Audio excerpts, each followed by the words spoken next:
ಕನ್ನಡ ನಾಡು ಇದು ಕನ್ನಡಿಗರ ನಾಡಿಮಿಡಿತ. ಮಹಿಳೆಯರ ಪರ ಜೆಡಿಎಸ್ ಪಕ್ಷದ ಹೋರಾಟಕ್ಕೆ, ಮಹಿಳಾ ಮೀಸಲಾತಿ ವಿರುದ್ಧ ಮತ ಚಲಾಯಿಸಿದ ಕಾಂಗ್ರೆಸ್ ಸರ್ಕಾರಕ್ಕೆ, ಕಾಂಗ್ರೆಸ್ ಪಕ್ಷಕ್ಕೆ, ಮಹಿಳೆಯರ ಮಸೂದೆಯ ಮೇಲೆ ತಿರಸ್ಕರಿಸಿದಂತ ಕಾಂಗ್ರೆಸ್ ಪಕ್ಷಕ್ಕೆ, ಮಹಿಳಾ ವಿರೋಧಿ ಕಾಂಗ್ರೆಸ್ ಪಕ್ಷಕ್ಕೆ, ದೇಶದ ಮಹಿಳಾ ವಿರೋಧಿ ಧೋರಣೆಯನ್ನ ಅನುಸರಿಸತಕ್ಕಂಥ ಕಾಂಗ್ರೆಸ್ ಪಕ್ಷದ ವಿರುದ್ಧ ಇವತ್ತು ಮಾನ್ವಿ ವಿಧಾನಸಭಾ ಕ್ಷೇತ್ರದಲ್ಲಿ ಮಾನ್ವಿ ತಾಲೂಕಿನಲ್ಲಿ ಪ್ರತಿಭಟನೆಯನ್ನು ಹಮ್ಮಿಕೊಳ್ಳುವುದರ ಮೂಲಕ ತಹಶೀಲ್ ಆಫೀಸ್ನಲ್ಲಿ ಇವತ್ತು ಪ್ರತಿಭಟನೆಯನ್ನು ಹಮ್ಮಿಕೊಳ್ತಕ್ಕಂಥ ಕೆಲಸ ಇವತ್ತು ನಾವು ಮಾಡ್ತಾ ಇದ್ದೀವಿ. ನಿಮ್ಗೆಲ್ಲ ಮೊನ್ನೆ ಗೊತ್ತಿರತಕ್ಕಂಥ ವಿಚಾರ ಏನಪ್ಪಾ ಅಂದ್ರೆ, ಲೋಕಸಭೆಯಲ್ಲಿ ಕಾಂಗ್ರೆಸ್ ಪಕ್ಷದ ನೇತೃತ್ವ ವಹಿಸಿರ್ತಕ್ಕಂಥ ವಿರೋಧ ಪಕ್ಷಗಳು ಏನು ಸನ್ಮಾನ್ಯ ನರೇಂದ್ರ ಮೋದಿಯವರು ಮಹಿಳಾ ಮೀಸಲಾತಿಯ 33% ಮಹಿಳಾ ಮೀಸಲಾತಿಯ ಏನಪ್ಪಾ ಅಂದ್ರೆ ಜಾರಿ ತರಬೇಕೆಂಬ ಒಂದು ಉದ್ದೇಶದಿಂದ ಲೋಕಸಭೆಯಲ್ಲಿ ಮಂಡನೆ ಮಾಡಿದಂತ ಬಿಲ್ ಅನ್ನ ವಿರೋಧಿಸಿ ಇವತ್ತ ಮಹಿಳೆಯರಿಗೆ ದ್ರೋಹ ಬಗೆತಕ್ಕಂಥ ಕೆಲಸ ಇವತ್ತು ಕಾಂಗ್ರೆಸ್ ಪಕ್ಷ ನೇತೃತ್ವದ ವಿರೋಧ ಪಕ್ಷಗಳು ಮಾಡಿದ್ದಾವೆ ಎಂಬ ಮಾತುಗಳನ್ನ ಈ ಸಂದರ್ಭದಲ್ಲಿ ಹೇಳಲಿಕ್ಕೆ ಇಷ್ಟಪಡ್ತೀನಿ. ಇವತ್ತ ಮಹಿಳಾ ವಿರೋಧಿ ಧೋರಣೆಯನ್ನ ಕಾಂಗ್ರೆಸ್ ಪಕ್ಷ ಮೊದಲಿಂದಲೂ ಅನುಸರಿಸಿಕೊಂಡು ಬರ್ತಾ ಇದೆ. ಮಹಿಳೆಯರಿಗೆ ಏಳಿಗೆನೇ ಇಲ್ಲ. ಕಾಂಗ್ರೆಸ್ ಪಕ್ಷದಲ್ಲಿ ಸುಮಾರು 60 ವರ್ಷ 70 ವರ್ಷ ಈ ದೇಶ ಆಳಿದಂತ ಕಾಂಗ್ರೆಸ್ ಪಕ್ಷ ಮಹಿಳೆಯರಿಗೆ ಸೂಕ್ತವಾದ ಸ್ಥಾನಮಾನ ನೀಡುವಲ್ಲಿ ಸಂಪೂರ್ಣ ವಿಫಲರಾಗಿದ್ದಾರೆ ಎಂಬ ಮಾತುಗಳನ್ನ ಈ ಸಂದರ್ಭದಲ್ಲಿ ಹೇಳಲಿಕ್ಕೆ ಇಷ್ಟಪಡ್ತೀನಿ. ಸನ್ಮಾನ್ಯ ದೇವೇಗೌಡರು 1994ರಲ್ಲಿ ಮಹಿಳೆಯರಿಗೆ ಇವತ್ತ ಸ್ಥಳೀಯ ಸಂಸ್ಥೆಯ ಚುನಾವಣೆಯಲ್ಲಿ ಇವತ್ತ ಪುರಸಭೆ ಇರ್ಬೋದು, ನಗರಸಭೆ ಇರ್ಬೋದು, ಪಟ್ಟಣ ಪಂಚಾಯತಿ ಇರ್ಬೋದು, ಗ್ರಾಮ ಪಂಚಾಯತಿ, ಜಿಲ್ಲಾ ಪಂಚಾಯತಿ, ತಾಲೂಕು ಪಂಚಾಯತಿಯಲ್ಲಿ ನಾವು ಯಾರು ಕೇಳಿಲ್ಲ ಮೀಸಲಾತಿ ಕೊಡ್ಬೇಕಂತೇಳಿ ದೇವೇಗೌಡರು ದೂರದೃಷ್ಟಿಯನ್ನು ಇಟ್ಕೊಂಡು 50% ಮೀಸಲಾತಿಯನ್ನ ಜಾರಿಗೆ ತಂದಿದ್ದು ತಮ್ಗೆಲ್ಲ ಗೊತ್ತಿರತಕ್ಕಂಥ ವಿಚಾರ. 50% ಅಂದಿನಿಂದಲೂ ಇಂದಿನವರೆಗೂ ಇವತ್ತು ಮಹಿಳೆಯರಿಗೆ ಮೀಸಲಾತಿ ಇವತ್ತು ಸ್ಥಳೀಯ ಸಂಸ್ಥೆ ಚುನಾವಣೆಗಳಲ್ಲಿ ಮೀಸಲಾತಿ ಕೊಡ್ತಕ್ಕಂಥ ಕೆಲಸ ಇವತ್ತು ಆಗಿದೆ. ಇವತ್ತು ರಾಜ್ಯದಲ್ಲಿ ವಿಧಾನಸಭೆ ಇರ್ಬೋದು, ಲೋಕಸಭೆ ಇರ್ಬೋದು, ಇವತ್ತು ಸನ್ಮಾನ್ಯ ದೇವೇಗೌಡರು ಪ್ರಧಾನಮಂತ್ರಿಗಳಾಗಿದ್ದಾಗ 33% ಮಹಿಳೆಯರಿಗೆ ಮೀಸಲಾತಿ ಕೊಡಬೇಕೆಂಬ ಒಂದು ಉದ್ದೇಶದಿಂದ ಈ ಮೀಸಲಾತಿ ಬಿಲ್ ಅನ್ನ ಅಂದಿನ ಪ್ರಧಾನಮಂತ್ರಿಗಳಾಗಿರ್ತಕ್ಕಂಥ ಸನ್ಮಾನ್ಯ ದೇವೇಗೌಡರು ಲೋಕಸಭೆಯಲ್ಲಿ ಮಂಡಿಸಿದ್ದು ತಮಗೆಲ್ಲ ಗೊತ್ತಿರತಕ್ಕಂಥ ವಿಚಾರ. ಇವತ್ತು ಅವತ್ತು ಬಿದ್ದೋಯ್ತು ಬಿಲ್ಲು. ಇವತ್ತು ಸಹ ಮೊನ್ನೆ ನರೇಂದ್ರ ಮೋದಿ ಅವರ ನೇತೃತ್ವದ ಇವತ್ತು ಏನಪ್ಪಾ ಅಂದ್ರೆ ಸರ್ಕಾರದಲ್ಲಿ ಇವತ್ತು ಮಹಿಳೆಯರಿಗೆ 30% ಮೀಸಲಾತಿಯನ್ನ ಜಾರಿಗೆ ತರಬೇಕು. ಮಹಿಳೆಯರಿಗೆ ಮೀಸಲಾತಿ ತಂದ್ರೆ ಮಹಿಳೆಯರಿಗೆ ಏನಾದ್ರು ಸಮಾನತೆ ಬರ್ತದೆ, ಅವರಿಗೆ ಶಕ್ತಿ ತುಂಬಂಗಾಗ್ತದೆ. ಅವರಿಗೂ ಸಹ ಸರಿ ಸಮಾನವಾಗಿ ಇವತ್ತು 50% 50% ಮಹಿಳೆಯರು ಸಹ ಇವತ್ತು ನಮ್ಮ ದೇಶದಲ್ಲಿ ವಾಸ ಮಾಡ್ತಾ ಇರ್ತಕ್ಕಂಥದ್ದು ತಮಗೆಲ್ಲ ಜನಸಂಖ್ಯೆ ಇರತಕ್ಕಂಥದ್ದು ತಮಗೆಲ್ಲ ಗೊತ್ತಿರತಕ್ಕಂಥ ವಿಚಾರ. ಆ ಒಂದು ಉದ್ದೇಶ ಇಟ್ಕೊಂಡು ಸನ್ಮಾನ್ಯ ನರೇಂದ್ರ ಮೋದಿ ಅವರ ನೇತೃತ್ವದ ಏನಪ್ಪಾ ಅಂದ್ರೆ UPA ಸರ್ಕಾರ, NDA ಸರ್ಕಾರ ಇವತ್ತ ಇಂಡಿಯಾ ಸರ್ಕಾರ ಇವತ್ತ ತಂದಿರತಕ್ಕಂಥ NDA ಸರ್ಕಾರ ತಂದಿರತಕ್ಕಂಥ ಬಿಲ್ ಅನ್ನ ಇವತ್ತ ಇಂಡಿಯಾ ಸರ್ಕಾರ ವಿರೋಧ ಮಾಡಿ ಇವತ್ತ ಬಿಲ್ ಅನ್ನ ಲೋಕಸಭೆಯಲ್ಲಿ ಮತ್ತು ವಿಧಾನಸಭೆಯಲ್ಲಿ ಸಿಗ್ತಕ್ಕಂಥ ಮಹಿಳೆಯರಿಗೆ ಸಿಗ್ತಕ್ಕಂಥ ಸ್ಥಾನಮಾನಗಳಿಗೆ ಇವತ್ತು ಧಕ್ಕೆ ತರತಕ್ಕಂಥ ಹಕ್ಕನ್ನ ಕಸಿದುಕೊಳ್ತಕ್ಕಂಥ ಕೆಲಸ ಇವತ್ತು ಕಾಂಗ್ರೆಸ್ ಪಕ್ಷದ ನೇತೃತ್ವದ ಸರ್ಕಾರಗಳು ಮಾಡಿದ್ದು ತಮ್ಗೆಲ್ಲ ಗೊತ್ತಿರತಕ್ಕಂಥ ವಿಚಾರ. ಇವತ್ತು ಬಿಲ್ ಪಾಸ್ ಆಗಿದ್ರೆ ಏನಾಗ್ತಿತ್ತು, ರಾಜ್ಯದಲ್ಲಿ 28 ಲೋಕಸಭಾ ಸ್ಥಾನಗಳಿದ್ದಾವೆ, 42 ಸ್ಥಾನಗಳಾಗ್ತಾ ಇದ್ವು. ಮಹಿಳೆಯರಿಗೆ 33% ಅಂದ್ರೆ ಸುಮಾರು ಎಷ್ಟಪ್ಪ 15ರಿಂದ 18 ಸ್ಥಾನಗಳು ಮಹಿಳೆಯರಿಗೆ ಲೋಕಸಭಾ ಚುನಾವಣೆಯಲ್ಲಿ ಸ್ಥಾನಗಳು ಸಿಗ್ತಕ್ಕಂಥ ಕೆಲಸ ಇವತ್ತು ಆಗ್ತಾ ಇತ್ತು. ಇವತ್ತು ಈ ಒಂದು ಧೋರಣೆಯನ್ನ ಕಾಂಗ್ರೆಸ್ ಪಕ್ಷದ ಧೋರಣೆಯನ್ನ ನಾವು ಮಾನ್ವಿ ವಿಧಾನಸಭಾ ಕ್ಷೇತ್ರದಲ್ಲಿ ಇವತ್ತು ಸಿರವಾರ ತಾಲೂಕ ಮಾನ್ವಿ ತಾಲೂಕನ ಎಲ್ಲ ಮಹಿಳೆಯರು ಸೇರಿ ಇವತ್ತು ಖಂಡಿಸ್ತಕ್ಕಂಥ ಕೆಲಸ ಇವತ್ತು ನಾವು ಮಾಡ್ತಾ ಇದ್ದೀವಿ ಎಂಬ ಮಾತುಗಳನ್ನ ಈ ಸಂದರ್ಭದಲ್ಲಿ ಹೇಳಲಿಕ್ಕೆ ಇಷ್ಟಪಡ್ತೀನಿ. ಇವತ್ತು ಕಾಂಗ್ರೆಸ್ ಪಕ್ಷ ಮೊದಲಿಂದನೂ ಅಭಿವೃದ್ಧಿ ವಿರೋಧಿ, ಮಹಿಳಾ ವಿರೋಧಿ, ಎಲ್ಲ ಏನಪ್ಪಾ ಅಂದ್ರೆ ಯಾವುದೇ ಅಭಿವೃದ್ಧಿ ಕೆಲಸಗಳು ಇವತ್ತು ಆಗ್ತಾ ಇಲ್ಲ ಕಾಂಗ್ರೆಸ್ ಪಕ್ಷದ ಸರ್ಕಾರದಲ್ಲಿ. ನೀವು ನೋಡ್ತಾ ಇದ್ದೀರಿ, ಮಾನ್ವಿಯಲ್ಲಿ ಬೋಸರಾಜ್ ಅವರು 10 ವರ್ಷ ಸರ್ಕಾರ 10 ವರ್ಷ ಶಾಸಕರಾಗಿದ್ರು. ಅಂಪೈ ಸೌಕರ್ ಅವರು 15 ವರ್ಷ ಸರ್ಕಾರ ಇವತ್ತು ಶಾಸಕರಾಗಿದ್ರು. ಸುಮಾರು 25 ವರ್ಷ ಆಡಳಿತದಲ್ಲಿ ಮಾನ್ವಿ ಪಟ್ಟಣಕ್ಕೆ ಒಂದು ಮಿನಿ ವಿಧಾನಸೌಧ ನಿರ್ಮಾಣ ಮಾಡ್ಲಿಕ್ಕೆ ಸಾಧ್ಯ ಆಗ್ಲಿಲ್ಲ ಇವ್ರ ಕೈಲಿ. ಇವತ್ತ ಕುಡಿಯ ನೀರು ಮಾನ್ವಿ ಪಟ್ಟಣದ ಜನತೆಗೆ ಕುಡಿಯ ನೀರು ಸೂಕ್ತವಾದ ಶುದ್ಧವಾದ ಕುಡಿಯ ನೀರನ್ನು ಒದಗಿಸಲಿಕ್ಕೆ ಇವತ್ತಿಗೂ ಆಗ್ಲಿಲ್ಲ. ಇವತ್ತು 25 ವರ್ಷ ಆಡಳಿತ ಕೊಟ್ಟಿರ್ತಕ್ಕಂಥ ನಮ್ಮ ಮಾನ್ವಿ ವಿಧಾನಸಭಾ ಕ್ಷೇತ್ರದ ಜನತೆ ಇವತ್ತು ಬಹಳ ಸಂಕಷ್ಟಕ್ಕೆ ಒಳಗಾಗಿದ್ದಾರೆ. ಮಾನ್ವಿ ಪಟ್ಟಣದಲ್ಲಿ ನೋಡ್ತಾ ಇದ್ರೆ, ಅದರಲ್ಲಿ ವಿಶೇಷವಾಗಿ ದೃಶ್ಯ ಮಾಧ್ಯಮ ಮತ್ತೆ ಪ್ರಿಂಟ್ ಮಾಧ್ಯಮ ಸ್ನೇಹಿತರು, ಇವತ್ತು ಪತ್ರಕರ್ತರು ನೀವೆಲ್ಲ ಇರಿದ್ದೀರಿ, ನಿಮ್ಗೆಲ್ಲರಿಗೂ ಗೊತ್ತಿದೆ ಇವತ್ತು ಮಾನ್ವಿಯಲ್ಲಿ ಮಹಿಳೆಯರದ್ದು ಎಂಥ ಪರಿಸ್ಥಿತಿ ಅಂದ್ರೆ ಕುಡಿಯಕ್ಕೆ ನೀರಿಲ್ಲ. ಬೋಸರಾಜ್ ಅವರು, ಅಂಪೈ ಸೌಕರ್ ಅವರು 25 ವರ್ಷ ಆಡಳಿತದಲ್ಲಿ ಮಾನವಿ ಪಟ್ಟಣಕ್ಕೆ ಶುದ್ಧವಾದ ಕುಡಿ ನೀರು ಸಹ ಒದಗಿಸುವಲ್ಲಿ ಸಂಪೂರ್ಣ ವಿಫಲರಾಗಿದ್ದಾರೆ ಎಂಬ ಮಾತುಗಳನ್ನ ಈ ಸಂದರ್ಭದಲ್ಲಿ ಹೇಳಲಿಕ್ಕೆ ಇಷ್ಟಪಡ್ತೀನಿ. ಆ ನಿಟ್ಟಿನಲ್ಲಿ ಇವತ್ತ ಬೋಸರಾಜ್ ಅವರು ಅಂಪೈಸೌಕರ್ ಅವರು 20 ವರ್ಷದ ಮಾನವಿ ವಿಧಾನಸಭಾ ಕ್ಷೇತ್ರದ ಆಡಳಿತದಲ್ಲಿ ಅಭಿವೃದ್ಧಿ ದೊಡ್ಡ ಸೊನ್ನೆ. ಯಾರು 2ನೇ ನಂಬರ್ ಕೆಲಸ ಮಾಡ್ತಾರೆ, 2 ನಂಬರ್ ಕೆಲಸ ಮಾಡ್ತಾ ಇದ್ದಾರೆ ಅಂತವರಿಗೆ ಇವತ್ತ ಏನಪ್ಪಾ ಅಂದ್ರೆ ಪ್ರೋತ್ಸಾಹ ಕೊಡ್ತಕ್ಕಂಥ ಕೆಲಸ ಬೋಸರಾಜ್ ಅವರು ಅಂಪೈಸೌಕರ್ ಅವರು ಮಾಡ್ತಾ ಇದ್ದಾರೆ. ಅದ್ರ ಸಲುವಾಗಿ ಇವತ್ತ ಮಾನವಿ ವಿಧಾನಸಭಾ ಕ್ಷೇತ್ರ ಸಿಂಧನೂರಿಗೆ ಹೋಲಿಸಿದಾಗ, ದೇವದುರ್ಗ ಹೋಲಿಸಿದಾಗ, ಲಿಂಗಸೂರ್ಗೆ ಹೋಲಿಸಿದಾಗ, ರಾಯಚೂರು ಹೋಲಿಸಿದಾಗ ಬಹಳಷ್ಟು ಹಿಂದೆ ಉಳಿತಿರ್ತಕ್ಕಂಥ ಕೆಲಸ ಇವತ್ತು ಮಾನವಿ ವಿಧಾನಸಭಾ ಕ್ಷೇತ್ರಕ್ಕೆ ಆಗ್ತಾ ಇದೆ. ನಾವು ಬರೀ 5 ವರ್ಷದಲ್ಲೇ ಮಿನಿ ವಿಧಾನಸೌಧ 5 ವರ್ಷದಲ್ಲೇ ಕೊಟ್ಟ ಮಾತಿನಂತೆ 10 ಕೋಟಿ ರೂಪಾಯಿಗಳನ್ನು ಮಂಜೂರು ಮಾಡಿ ಇವತ್ತು ಮಿನಿ ವಿಧಾನಸಭೆಗೆ ಟೆಂಡರ್ ಕರೀತಕ್ಕಂಥ ಕೆಲಸನ ನಾವು ಮಾಡಿದ್ದೀವಿ.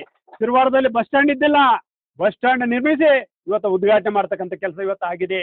ಡಿಗ್ರಿ ಕಾಲೇಜ್ ಇರ್ಬೋದು, ಇವತ್ತು ಅಡಿವಂಬರಿಸಿ ರಸ್ತೆ ಇರ್ಬೋದು, ಚಿಕ್ಕಲಬರಿ ರಸ್ತೆ ಇರ್ಬೋದು, ಬಹಳಷ್ಟು ಬ್ರಿಡ್ಜ್ಗಳು, ಶಾಲೆಗಳು, ಇವತ್ತು ಕ್ರೀಡಾಂಗಣ, ಮಾನವಿ ಪಟ್ಟಣದಲ್ಲಿ ಕ್ರೀಡಾಂಗಣ ಸಹ ನಿರ್ಮಿಸ್ತಕ್ಕಂಥ ಕೆಲಸ ಇವತ್ತು ನಾವು ಮಾಡಿದ್ದೀವಿ. ಒಂದು ಅಹಿತಕರ ಘಟನೆ ನಡೆದ ಹಾಗೆ ಮಾನವಿ ವಿಧಾನಸಭಾ ಕ್ಷೇತ್ರದ ಶಾಸಕನಾಗಿ 5 ವರ್ಷ ಆಡಳಿತದಲ್ಲಿ ಒಂದು ಕೇಸುಗಳಿಲ್ಲ, ಒಂದು ಜಾತಿಗೂ ಸಹ ಜಾತಿ ಕೆಲಸ ಹಚ್ಚತಕ್ಕಂಥ ಕೆಲಸ ನಾವು ಮಾಡಿಲ್ಲ, ಜಗಳ ಹಚ್ಚತಕ್ಕಂಥ ಕೆಲಸ ಮಾಡಿಲ್ಲ ಅಂತೇಳಿ ಈ ಸಂದರ್ಭದಲ್ಲಿ ಹೇಳಕ್ಕೆ ಇಷ್ಟಪಡ್ತೀನಿ. ಬೋಸರಾಜ್ ಅವರು, ಅಂಪೈಸೌಕರ್ ಅವರು, ಕಾಂಗ್ರೆಸ್ ಪಕ್ಷ 25 ವರ್ಷ ಆಡಳಿತದಲ್ಲಿ ಮಾನವಿ ಪಟ್ಟಣಕ್ಕೆ ಶುದ್ಧವಾದ ಕುಡಿ ನೀರನ್ನ ಏನಪ್ಪಾ ಅಂದ್ರೆ ನೀರನ್ನು ಕೊಡ್ಲಿಕ್ಕೆ ಮಾನವಿ ಜನತೆಗೆ ವಿಫಲರಾಗಿದ್ದಾರೆ ಎಂಬ ಮಾತುಗಳನ್ನು ಈ ಸಂದರ್ಭದಲ್ಲಿ ಹೇಳಲಿಕ್ಕೆ ಇಷ್ಟಪಡ್ತೀನಿ. ಇವತ್ತು ಮಹಿಳಾ ಮೀಸಲಾತಿ ಸಹ ವಿರೋಧ ಮಾಡ್ತಕ್ಕಂಥ ಕೆಲಸ ಅಂದಿನ ಕಾಲದಲ್ಲಿ 12ನೇ ಶತಮಾನದಲ್ಲಿ ಬಸವಣ್ಣನವರು ತಮ್ಮ ಅನುಭವ ಮಂಟಪದಲ್ಲಿ ಮಹಿಳೆಯರಿಗೆ ಸಹ ಸೂಕ್ತ ಸ್ಥಾನಮಾನ ಸಿಗಬೇಕೆಂಬ ಒಂದು ಉದ್ದೇಶದಿಂದ ಮಹಿಳೆಯರಿಗೆ ಸಹ ಅಲ್ಲಿ ಸ್ಥಾನಮಾನ ಕಲ್ಪಿಸ್ತಕ್ಕಂಥ ಕೆಲಸ ಅವತ್ತಿನ ದಿನಗಳಲ್ಲಿ ಮಾಡಿದ್ರು. ಇವತ್ತು ಅಂದಿನ ಅನುಭವ ಮಂಟಪದ ಆಧಾರದ ಮೇಲೆ ಬಾಬಾ ಸಾಹೇಬ್ ಅಂಬೇಡ್ಕರ್ ಅವರು ಅದನ್ನ ಅಧ್ಯಯನ ಮಾಡಿ ಇವತ್ತ ಇಡೀ ದೇಶಕ್ಕೆಲ್ಲ, ಇಡೀ ಪ್ರಪಂಚಕ್ಕೆ ಬಹಳ ದೊಡ್ಡ ಗ್ರಂಥ ಸಂವಿಧಾನವನ್ನು ಕೊಡತಕ್ಕಂಥ ಕೆಲಸ ಇವತ್ತು ಮಾಡಿದ್ದಾರೆ. ಇವತ್ತು ದೇಶದಲ್ಲಿ, ಪ್ರಪಂಚದಲ್ಲೇ ದೊಡ್ಡ ಪ್ರಜಾಪ್ರಭುತ್ವ ರಾಷ್ಟ್ರ ಭಾರತ ದೇಶ. ಇವತ್ತು 50% ಮಹಿಳೆಯರಿದ್ದಾರೆ, ಅವರಿಗೆ ನ್ಯಾಯ ಸಿಗ್ತಾ ಇಲ್ಲ. ಇವತ್ತು ಮೊನ್ನೆ ನಡೆದ ಮಹಿಳಾ ಬಿಲ್ಲಿನಲ್ಲಿ 33% ಏನು ಮೀಸಲಾತಿಯನ್ನ ಇವತ್ತು ಕಲ್ಪಿಸಬೇಕೆಂಬ ಒಂದು ಉದ್ದೇಶದಿಂದ ಇವತ್ತು ಸರ್ಕಾರ ಏನು ಮಂಡನೆ ಮಾಡಿರ್ತಕ್ಕಂಥ ಬಿಲ್ಲನ್ನ ಕಾಂಗ್ರೆಸ್ ಪಕ್ಷ ವಿರೋಧಿಸುವ ಮೂಲಕ ಮಹಿಳೆಯರನ್ನ ಕೀಳಾಗಿ ಕಾಣತಕ್ಕಂಥ ಕೆಲಸ ಇವತ್ತು ಮಾಡ್ತಾ ಇದೆ ಎಂಬ ಮಾತುಗಳನ್ನ ಈ ಸಂದರ್ಭ ಹೇಳಲಿಕ್ಕೆ ಇಷ್ಟಪಡ್ತೀನಿ. ಮುಂದಿನ ದಿನಗಳಲ್ಲಿ ಮಹಿಳೆಯರು 50% ಇದ್ದಾರೆ. ಸಿದ್ದರಾಮಯ್ಯ ಸಾಹೇಬ್ರೆ, ನೀವು 2,000 ಕೊಟ್ಟು ಅವ್ರಿಗೆ ಸಹ ಏನಪ್ಪಾ ಅಂದ್ರೆ ಕಣ್ಣುವರಿಸ್ತಕ್ಕಂಥ ಕೆಲಸ ಮಾಡಬೇಡ್ರಿ. ಅವ್ರಿಗೆ ಗೊತ್ತಾಗಿದೆ ಸಿದ್ದರಾಮಯ್ಯ 2,000 ಕೊಟ್ಟು 6,000 ನಮ್ಮ ಗಂಡನವ್ರ ಕಡೆಯಿಂದ ಕಿತ್ಕೊಂತಾರ ಅಂತೇಳಿ ಇವತ್ತು ಗೊತ್ತಾಗ್ಯದ. ಮುಂದಿನ ಚುನಾವಣೆಯಲ್ಲಿ ತಕ್ಕ ಉತ್ತರವನ್ನ ನೀಡತಕ್ಕಂಥ ಕೆಲಸ ಮುಂದಿನ ದಿನಗಳಲ್ಲಿ ಮಹಿಳೆಯರು ಮಾಡ್ತಾರೆ ಎಂಬ ಮಾತುಗಳನ್ನ ಈ ಸಂದರ್ಭದಲ್ಲಿ ಇವತ್ತ ನಮ್ಮ ಮಾನವಿ ವಿಧಾನಸಭಾ ಕ್ಷೇತ್ರ, ಮಾನವಿ ತಾಲೂಕಾ ಮತ್ತು ಶಿರವಾರ ತಾಲೂಕಿನ ಜನತಾದಳ ಜಾತ್ಯತೀತ ಪಕ್ಷದ ವತಿಯಿಂದ ಇವತ್ತು ನಮ್ಮ ರಾಜ್ಯದ ಕೇಂದ್ರದ ಆದೇಶದ ಮೇರೆಗೆ ನಮ್ಮ ರಾಜ್ಯದ ನಾಯಕರಾಗಿರ್ತಕ್ಕಂಥ ಸನ್ಮಾನ್ಯ ದೇವೇಗೌಡರು, ಸನ್ಮಾನ್ಯ HD ಕುಮಾರಸ್ವಾಮಿ ಅವರ, ನಿಖಿಲ್ ಕುಮಾರಸ್ವಾಮಿ ಅವರ ಆದೇಶದ ಮೇರೆಗೆ ಇವತ್ತ ಮಾನವಿ ವಿಧಾನಸಭಾ ಕ್ಷೇತ್ರದ ಬೃಹತ್ ಪ್ರತಿಭಟನೆಯನ್ನ ಇವತ್ತ ಮಹಿಳಾ ವಿರೋಧಿ ನೀತಿ ಅನುಸರಿಸತಕ್ಕಂಥ ಕಾಂಗ್ರೆಸ್ ಪಕ್ಷದ ವಿರುದ್ಧ ಇವತ್ತು ಹಮ್ಮಿಕೊಳ್ತಕ್ಕಂಥ ಕೆಲಸ ಇವತ್ತು ನಾವು ಮಾಡಿದ್ದೀವಿ ಎಂಬ ಮಾತುಗಳನ್ನು ಈ ಸಂದರ್ಭದಲ್ಲಿ ಮುಂದಿನ ದಿನಗಳಲ್ಲಿ 33% ಮೀಸಲಾತಿ ಬರುವುದರ ಮೂಲಕ ಇವತ್ತೇನು ಸ್ಥಳೀಯ ಸಂಸ್ಥೆಗಳ ಚುನಾವಣೆಯಲ್ಲಿ ಮೀಸಲಾತಿಯನ್ನ ಮಹಿಳೆಯರ ಪಡಿತಾ ಇದ್ದಾರೆ, ಅದು ಮುಂದಿನ ದಿನಗಳಲ್ಲಿ ವಿಧಾನಸಭೆ ಮತ್ತು ಲೋಕಸಭೆಯಲ್ಲಿ ಸಹ ಪಡಿತಕ್ಕಂಥ ಕೆಲಸಕ್ಕೆ ನಿಮ್ಮ ಮಹಿಳೆಯರ ಸಂಪೂರ್ಣ ಬೆಂಬಲ ಇರಲಿ. ಈ ಜನತಾದಳ ಜಾತ್ಯತೀತ ಪಕ್ಷ ಮಹಿಳೆಯರಿಗೆ ಬೆಂಬಲವಾಗಿ ಇರುತ್ತದೆ ಎಂಬ ಮಾತುಗಳನ್ನ ಈ ಸಂದರ್ಭದಲ್ಲಿ ಇವತ್ತ ಮುಂದಿನ ದಿನಗಳಲ್ಲಿ ಜಾರಿ ಆಗುವವರೆಗೂ ಈ ಹೋರಾಟ ನಿಲ್ಲದೆ ಎಂಬ ಮಾತುಗಳನ್ನ ಈ ಸಂದರ್ಭದಲ್ಲಿ ಈ ಹೋರಾಟದಲ್ಲಿ ಭಾಗವಹಿಸಿದಂತ ಎಲ್ಲ ಮಹಿಳೆಯರಿಗೆ, ಎಲ್ಲ ನಮ್ಮ ಪ್ರಧಾನ ಇವತ್ತಿನ ದಿನ ನಾರಿ ಶಕ್ತಿ ಅಂದ್ರೆ ಹೆಣ್ಣೊಂದು ಕಲಿತಾರೆ ಸಾಲಿ ಒಂದು ತರದೆ ಅಂತ ನಮ್ಮ ಹಿರಣ್ಣ ಸರ್ ಹೇಳಿದ್ರು. ಆದ್ರೆ ಹೆಣ್ಮಕ್ಳನ್ನ ಕಾಂಗ್ರೆಸ್ ಸರ್ಕಾರ ಏನ್ ಮಾಡಕತ್ತದ, ಅಡಿಗೆ ಮನೆಗೆ ಮಾತ್ರ ಸೀಮಿತ ಮಾಡಿಬಿಡಕತ್ತದ. 2,000 ರೂಪಾಯಿ ಕೊಟ್ರ ಆಯ್ತಪ್ಪ, ಆಯ್ತಾರ ಅಡಿಗೆ ಮನೆಗೆ ಇರ್ತಾರಂತ. 2,000 ರೂಪಾಯಿ ಯಾವ ಮಹಿಳೆನೂ ಕೇಳಿಲ್ಲ. ಇವತ್ತಿನ ದಿನ ರಾಜಕೀಯವಾಗಿ ಒಂದು ದೊಡ್ಡ ಮಟ್ಟದ ಒಂದು ಮಹಿಳೆಯರಿಗೆ ಮೀಸಲಾತಿ ತರ್ಬೇಕಂತ 1996ರಲ್ಲಿ ದೇವೇಗೌಡರು ಕನಸು ಕಂಡಿದ್ರು. 1996ರಲ್ಲಿ ಈ ಮಸೂದೆನ ಜಾರಿಗೆ ತರ್ಬೇಕಂತ ಬಹಳ ಮಹತ್ವರವಾದ ನಿರ್ಧಾರ ಮಾಡಿದ್ರು. ಅವತ್ತಿನ ದಿನನೂ ಕಾಂಗ್ರೆಸ್ ಆ ಒಂದು ನಿರ್ಧಾರನ ಹತ್ತಿಕ್ಕಂತ ಕೆಲಸ ಮಾಡಿತ್ತು. ಈ ಕಾಂಗ್ರೆಸ್ ಏನಾದಂದ್ರೆ ಹೆಸರಿಗೆ ಮಹಿಳೆಯರಿಗೆ ನಾವು ಭಾಗ್ಯ ಕೊಟ್ಟಿವಿ, ಭಾಗ್ಯ ಬೆಂಕಿ ಹಚ್ಬೇಕು. ಹೆಣ್ಮಕ್ಳಿಗೆ ಮೊದಲು ಒಳ್ಳೆ ಸ್ಥಾನಮಾನ ಕೊಡ್ರಿ. ರಾಜಕೀಯವಾಗಿ ಸ್ಥಾನಮಾನ ಇದನ್ನ ಹೆಣ್ಮಕ್ಳು ಎಂತ ಒಂದು ಶಕ್ತಿನ ನೀವು ಹತ್ತಿಕ್ಕಿರಿ ಅಂತ ಏನಾದ್ರೂ ಸ್ವಲ್ಪ ವಿಚಾರ ಮಾಡ್ಬೇಕು. ಇವತ್ತೇನ್ ಮಹಿಳೆಯರು ಓಟ್ ಹಾಕ್ಸಕ್ ಅಷ್ಟೇ ಬೇಕಾ? ಮಹಿಳೆಯರು ಯಾಕೆ ಅಧಿಕಾರ ಮಾಡ್ಬಾರ್ದ? ಮಹಿಳೆಯರು ಶಾಸಕರಾಗ್ಬಾರ್ದ? ಮಹಿಳೆಯರು ಸಚಿವರಾಗ್ಬಾರ್ದ? ಯಾಕೆ ಆಗ್ಬಾರ್ದು? ಇವತ್ತಿನ ದಿನ ದೇವೇಗೌಡರು ಎಷ್ಟು ಮಹಿಳೆಯರಿಗೆ ಒಂದು ಒಳ್ಳೆ ಅವಕಾಶಗಳು ಕೊಡ್ತಾರಂತ ಅನ್ನೋದಕ್ಕ ನಮ್ಮ ಪಾರ್ಟಿಯಲ್ಲಿ ಚಿಹ್ನೆನೆ ಮಹಿಳೆಯನ್ನಿಟ್ಟಾರ. ನಮ್ಮ ಸನ್ಮಾನ್ಯ ಶ್ರೀ HD ದೇವೇಗೌಡರು, ಮಾಜಿ ಪ್ರಧಾನಿಗಳು ಹಾಗೂ ಮತ್ತು HD ಕುಮಾರಸ್ವಾಮಿ ಅವರು ಮಾಜಿ ಮುಖ್ಯಮಂತ್ರಿಗಳು ಹಾಗೂ ಈಗ ಹಾಲಿ ಬೃಹತ್ ಕೈಗಾರಿಕಾ ಸಚಿವರು ಅವ್ರು ಇವತ್ತಿನ ದಿನ ಹೆಣ್ಮಕ್ಳು ನಿಜವಾಗ್ಲೂ ಇವತ್ತೇನಾದ್ರೂ ನಾವು JDS ಪಕ್ಷದಾಗ ಇದೀವಿ ಅಂತಂದ್ರೆ ಅದಕ್ಕೆ ಕಾರಣನೇ ದೇವೇಗೌಡರು, ಕುಮಾರಣ್ಣವರು ಹಾಗೂ ನಾವ್ರ ರಾಜಾ ವೆಂಕಟಪ್ಪ ನಾಯಕ್ ಸರ್ ಅವರು. ಮಹಿಳೆಯರಿಗೆ ಒಂದು ಒಳ್ಳೆ ಆದ್ಯತೆ ನಮ್ಮ JDS ಪಕ್ಷದಾಗ ಇದ್ದಂಗ ಎಲ್ಲಿ ಮಹಿಳೆಯರಿಗೆ ಒಂದು ಗೌರವ ಕೊಡೋದಿಲ್ಲ. ಅವತ್ತಿನ ದಿನನೇ 1996ರಲ್ಲಿ ಅವರು ಎಷ್ಟು ಒಂದು ಹೆಣ್ಮಕ್ಳಿಗೋಸ್ಕರ ಪ್ರಾಮಾಣಿಕ ಪ್ರಯತ್ನ ಮಾಡಿದ್ರು. ಅವತ್ತೂ ಅತ್ತಿಕ್ಕಂತ ಕೆಲಸ ಮಾಡಿತ್ತು. ಈಗೂ ಮಾನ್ಯ ನರೇಂದ್ರ ಮೋದಿ ಅವರು ಪ್ರಧಾನಿಗಳು ಅವ್ರಾದ್ರೂ ಅಷ್ಟೇ ದೇವೇಗೌಡರು ಒಂದು ಆ ಕನಸಿನ ಕೂಸನ್ನು ಅವ್ರು ಇವತ್ತಿನ ದಿನ ಸಾಕಾರಗೊಳಿಸ್ಬೇಕಂತಂದು ಅವ್ರು ಎಂತ ಪ್ರಯತ್ನ ಮಾಡಿದ್ರೆ ಈ ಭ್ರಷ್ಟ ಕಾಂಗ್ರೆಸ್ ಸರ್ಕಾರ, ಮಹಿಳಾ ವಿರೋಧಿ ಕಾಂಗ್ರೆಸ್ ಸರ್ಕಾರ ಇದು ಸ್ವಲ್ಪರಲ್ಲಿ 2.3ರಷ್ಟರಲ್ಲಿ ಮಾತ್ರ ಹಿನ್ನಡೆ ಆಯಿತು. ಮುಂದಿನ ದಿನಗಳಲ್ಲಿ ದೇವೇಗೌಡರು ಆಗಿರ್ಬೋದು, ಪ್ರಧಾನಿ ನರೇಂದ್ರ ಮೋದಿ ಅವರಾಗಿರ್ಬೋದು, ಮುಂದಿನ ದಿನಗಳಲ್ಲಿ ನಾವು ಅವರಿಗೆಲ್ಲ ಎಲ್ಲಾ ಮಹಿಳೆಯರು, ನಾನು ಈ ಮುಖಾಂತರ ಏನ್ ಹೇಳ್ತಂದ್ರೆ ಇಡೀ ದೇಶದ ಎಲ್ಲಾ ಮಹಿಳೆಯರನ್ನು ದಂಗೆ ಎದ್ದೇಳ್ಬೇಕು. ಈ ಒಂದು ಏನ್ ಮಸೂದೆ ಮಂಡನೆ ಆಗ್ಬೇಕಂದ್ರೆ ಎಲ್ಲಾ ಮಹಿಳೆಯರು ಒಂದು ನಾವು ಸಾಥ್ ಕೊಡ್ಬೇಕು. ಮೋದಿಜಿ ಅವರಿಗೂ ಪ್ರಧಾನ ಮಂತ್ರಿಗಳಿಗೆ ಎಲ್ಲರಿಗೂ ನಾವು ಏನಾದ್ರು ಸಾಥ್ ಕೊಟ್ಟ ಅಲ್ಲೆಲ್ಲ ಮಹಿಳೆಯರು ದಂಗೆ ಎದ್ದಾಗ ಮಾತ್ರ ಈ ಮಸೂದೆನ ಮಂಡನೆ ಆಗ್ತದೆ. ಇಲ್ಲಾಂದ್ರೆ ಕಾಂಗ್ರೆಸ್ ಸರ್ಕಾರ ಬರೇ ಹೆಣ್ಮಕ್ಳನ್ನ ಓಟ್ ಹಾಕಕ 2,000 ರೂಪಾಯಿ ರೊಕ್ಕ ಕೊಟ್ಟು ಬಾಯಿ ಮುಚ್ಚಿಸ್ಬಿಡ್ತದೆ ಅಷ್ಟೇ.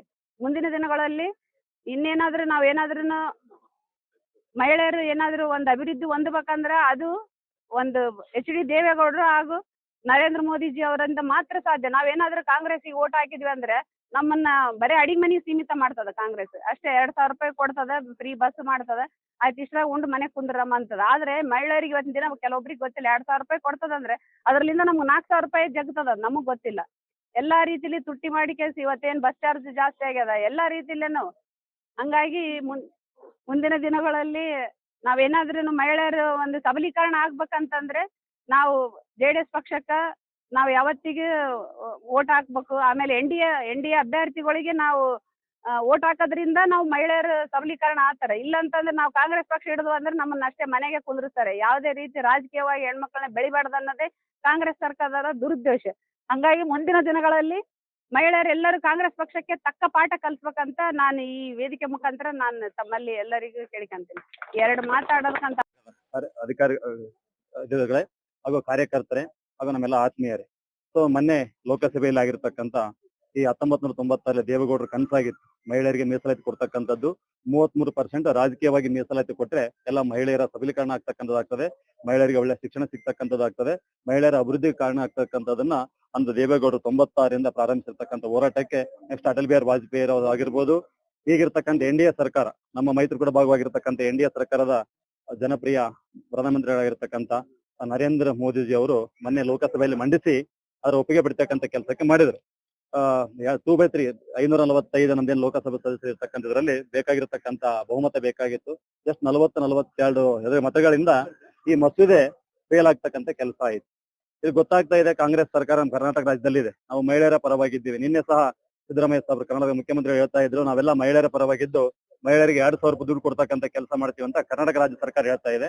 ಆದ್ರೆ ದೇಶದಲ್ಲಿ ಇರ್ತಕ್ಕಂಥ ರಾಹುಲ್ ಗಾಂಧಿ ನೇತೃತ್ವದ ಇಂಡಿ ಒಕ್ಕೂಟ ಈ ಮಹಿಳಾ ಮೀಸಲಾತಿ ವಿರುದ್ಧ ಮತ ಚಲಾಯಿಸಿರ್ತಕ್ಕಂಥ ನೋಡಿದ್ರೆ ಭಾರತ ದೇಶದಲ್ಲಿ ಇರ್ತಕ್ಕಂಥ ಮಹಿಳೆಯರಿಗೆ ಕಾಂಗ್ರೆಸ್ ಪಕ್ಷ ಏನಾಗ್ತದೆ ಜಸ್ಟ್ ತುಪ್ಪ ಆಗ್ತಕ್ಕಂಥ ಕೆಲಸ ಆಗ್ತದೆ ಹೊರತು ಮಹಿಳೆಯರ ಅಭಿವೃದ್ಧಿಗಾಗಿ ಮಾಡ್ತಕ್ಕಂಥ ಕೆಲಸ ಮಾಡಲ್ಲ. ಮುಂದಿನ ದಿನಮಾನಗಳಲ್ಲಿ ಏನಾಗಿರ್ತಕ್ಕಂಥ ಸೋಲು, ಈಗ ಮಹಿಳಾ ಮೀಸಲಾತಿ ಸೋಲು ಆಗಿರ್ಬೋದು, ಒಂದಲ್ಲ ಒಂದಿನ ಈ ಕಾಂಗ್ರೆಸ್ ಪಕ್ಷ ದೇಶದಲ್ಲಿ ಮಹಿಳೆಯರಿಂದನೇ ನಿರ್ನಾಮ ಆಗ್ತಕ್ಕಂಥ ಕೆಲಸ ಆಗ್ತದೆ. ಮುಂದೆ ಈ ದೇಶದಲ್ಲಿ ಕಾಂಗ್ರೆಸ್ ಪಕ್ಷ ಇತ್ತು ಅಂತಕ್ಕಂಥ ಇತಿಹಾಸ ಆಗ್ತಕ್ಕಂಥ ಮಾತನ್ನು ಹೇಳ್ತಾ ಒಂದೆರಡು ಮಾತುಗಳು. ಸಮಗ್ರ ಸುದ್ದಿಗಳಿಗಾಗಿ ತಪ್ಪದೆ ನೋಡಿ ಕನ್ನಡ ನಾಡು ವಾಹಿನಿ. ಸಬ್ಸ್ಕ್ರೈಬ್ ಮಾಡಿಕೊಳ್ಳಲು ಕೂಡಲೇ ಪಕ್ಕದಲ್ಲಿ ಕಾಣುವ ಬೆಲ್ ಐಕಾನ್ ಕ್ಲಿಕ್ ಮಾಡಿ ನೋಟಿಫಿಕೇಶನ್ ಪಡೆಯಿರಿ.